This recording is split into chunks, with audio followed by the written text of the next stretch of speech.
What is up, YouTube? This is Carson Reads, this new channel that I'm trying to start. It's me giving my 2 cents on books, how I like them, whether or not you should read them, and a little bit of like a review analysis of them.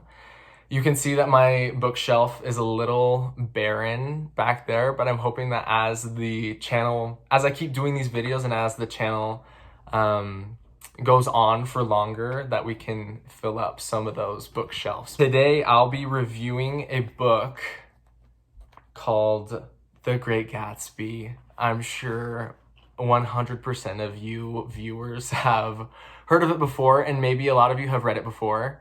Hopefully I can provide some new insight onto the story or just even my own thoughts as to what I think about it. But I'll start actually with giving a little summary. The Great Gatsby. Fergie approves of this book.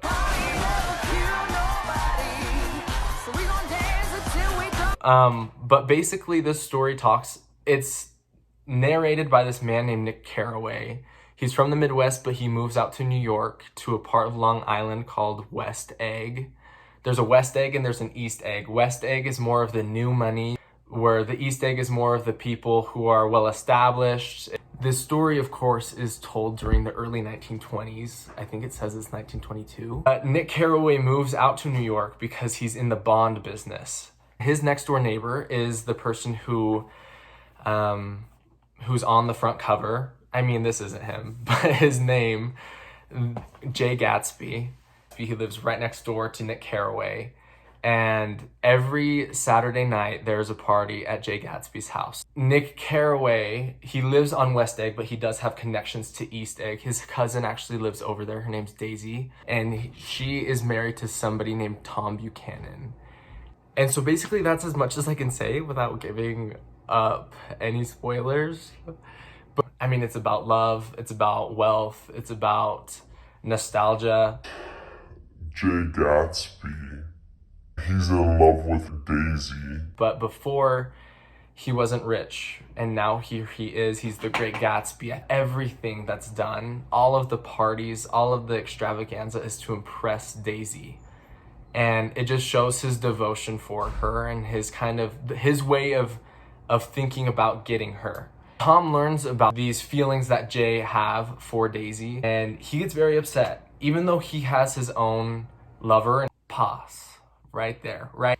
We learn early on in the story that Tom has a lover. Her name's Myrtle. She lives in this place called the Valley of the Ashes, I think is what it's called. The Valley of Ashes or Valley of the Ashes? I'm not quite sure. I can't remember. It's dingy. It's dull out there. And she has a husband named George. He'll be important later on in the story. Tom Buchanan sends them away together in a car. And on their way home, Jay Gatsby's car hits Myrtle Wilson and she dies. Her husband George finds out about this and he shows up to Jay Gatsby's house with a gun and sees him by his pool and he shoots him dead. And then he shoots himself. Nick tries to prepare a funeral, but no one shows except for Jay's father, him, and a character that we met early on in the story. Named Owl Eyes. And Nick moves away at the end of the story. He moves back Midwest, and he just feels disgusted at how empty the lives of the wealthy are over in the East, sorry. And Nick realizes that the American dream, which was happiness, the American dream was always the pursuit of happiness, has just turned into the pursuit of wealth. And he sees how empty the lives of the wealthy really are. Those who have apparently made it, like Jay Gatsby, can't even have more than 5 people at their funeral, even though he had so much connection with all of his parties. There were hundreds of people over at his house every single weekend, and yet none of them could show to his funeral because it was surface level, it was superficial, and it really didn't carry on, evidently, past Jay's death. If I were to give this book a score out of 100, I think I'd give it 94. And it's because the story is written in a way that it captures feelings that are hard to put into words. And that doesn't mean, though, that F. Scott Fitzgerald writes everything explicitly, all of the feelings that need to be felt, or all of the actions that are even taken in the story. He leaves a lot of it up to us as the audience, as the readers, to kind of fill in the blanks with what happens in the story, so that we include ourselves in the story more, at least maybe not ourselves, but our feelings and how we feel about it, so we become more attached really to the themes that are talked about. This book right here, my copy, is only 180 pages long, but it's not a book that you can just coast through, or at least I wasn't able to. It's not one that you can turn your mind on 50%, and it definitely does not read like Harry Potter. It's because of the way that F. Scott Fitzgerald writes. It makes you think about what's being written. I mean, it's a better reading experience in the long run. I think this is a reason why this book is such a classic, and why it has a name that everybody knows. Another thing that I noticed with F. Scott Fitzgerald's writing, I haven't read any of his other books, although I've heard good things about The Beautiful and Damned or Tender as the Night. Well, let me know if I should read those, first of all, in the comments. But for at least what I could see from reading The Great Gatsby, he almost writes the most exciting, important parts of a story in a very boring way. Whereas other things like Jay Gatsby's smile, or even the way that an apartment looks like, is described in great detail. There's a lot more written about those small things, those things that are generally considered as more boring, than when, like, the climax of the book, which is when Myrtle gets struck by the car and dies. And so, like, I'll read them for you, actually, these two sections. She rushed out into the dusk, waving her hands and shouting. Before he could move from his door, the business was over.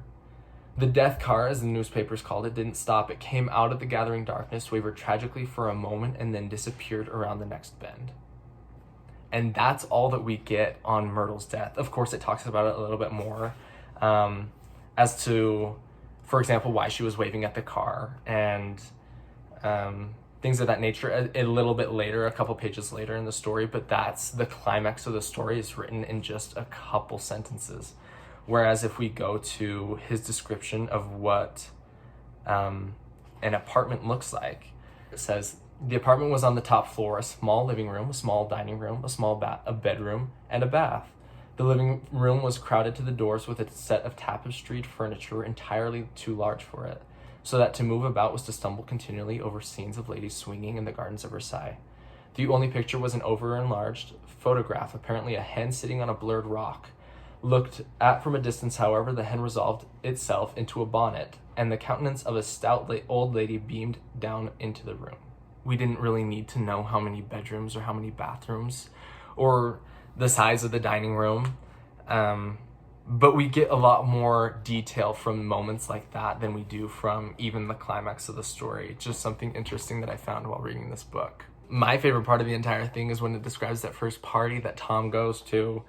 Everything from the music to the cars that are there outside of the drive, to the lemons and oranges, the crates, the colors, the orchestra, the people, the interactions that they have with one another. You really get a good idea of what this party is like, and it's almost a visual experience. Even though you're reading it, it's something that you can visualize so clearly that it really sticks with you.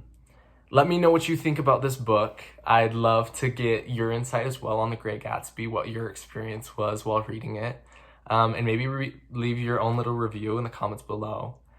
And if you want to join on my next book review, currently I'm reading The Hunger Games by Susan Collins, and so I anticipate that the video will be out pretty soon. It's not that difficult of a read, so we're flying through it. But if you want to join, we can make this little book club thing. Thank you so much for tuning in, though.